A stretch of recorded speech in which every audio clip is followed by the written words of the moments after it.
Now, when we see like areas of sort of seemingly persistent, perpetual despair, right, there's a natural call for place-based policies, for some interventions that target those particular areas with some form of a dosage of aid. Now, often members of the economics profession have spoken out significantly against place-based interventions. Should we just go through for the audience like why we think what we think the traditional arguments against those policies are, and why perhaps those arguments may have gotten weaker over time? There's been a tendency for economists to say help poor people, not poor places, because after all there are affluent people in poor places and there are poor people in affluent places, and if one really cares about is people in distress, then that's a reason not to that's a reason to help particular people, not to focus on places. There have also been concerns about what the ultimate effect of place-based policies will be. Maybe you'll keep people in places they'd be better off moving out of. Or you push up rents higher for poor renters, right? And also the possibility that we spend money on infrastructure that ends up going to places where infrastructure isn't needed, right? All of those are traditional concerns. Those are all traditional concerns. Ed, you and I have worked on these issues Indeed. Together, and we've had a productive dialogue. And Indeed. I think it's fair to say you've been more seized with some of the traditional concerns than I have, and I've been somewhat more seized with the externality, social aspect of concentrated joblessness in terms of the habits it breeds and the culture that it creates, and wanting to intervene in that. I've been impressed by the evidence that suggests that while in economic theory you can say, well, workers work more if wages are higher, and so raising wages and getting more people to work, those are kind of the same thing. If you get more people, if you raise wages, then more people will decide to work. I think in practice, there are sharper differences than are suggested by that idea of a supply curve, and you can't really create jobs on an individual basis. It makes more sense to focus on job creation on a regional basis. I think what in many ways constrains us in creating more demand in the economy is an understandable desire not to overheat the economy, because if you create more demand and you don't have the supply to meet it, all you get is inflationary pressures. But you can sidestep that problem if you create the demand in the places where there is substantial capacity and excess supply, and that takes you back to place-based policies. So I believe that in our vast arsenal of efforts to provide support to the middle class in the United States, we've got very small economic development programs for particular places, but they don't represent 1% of what might be called the social protection budget.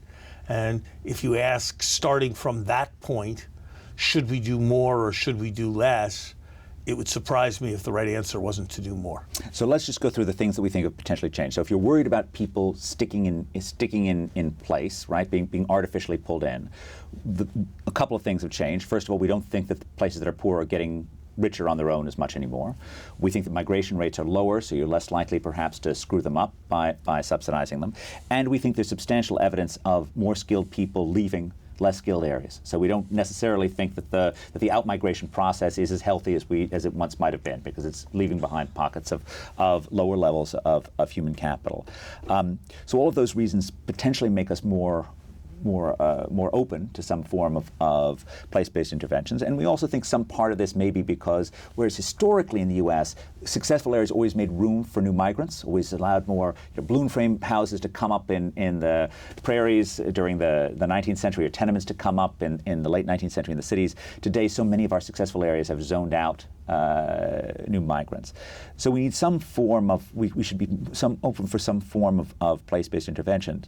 But what do we think are the ones that are going to be most likely to actually fix this problem relative to building people mover monorails, right?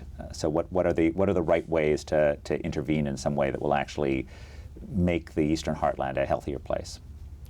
Well, I think one thing is that people should be able to move to opportunity. And where there's exclusionary zoning that stops people from having an opportunity to move to opportunity, any pressures we can bring against that are a good thing. I think in general, building infrastructure that doesn't pass a basic test of economic rationality just because there's a desire to do something in a depressed region often works out very badly. And so I think caution about white elephants, as you suggest, is right. I think there's a strong case for employment subsidies, wage subsidies, tax credits for hiring in places where there are more unemployed people rather than fewer unemployed people.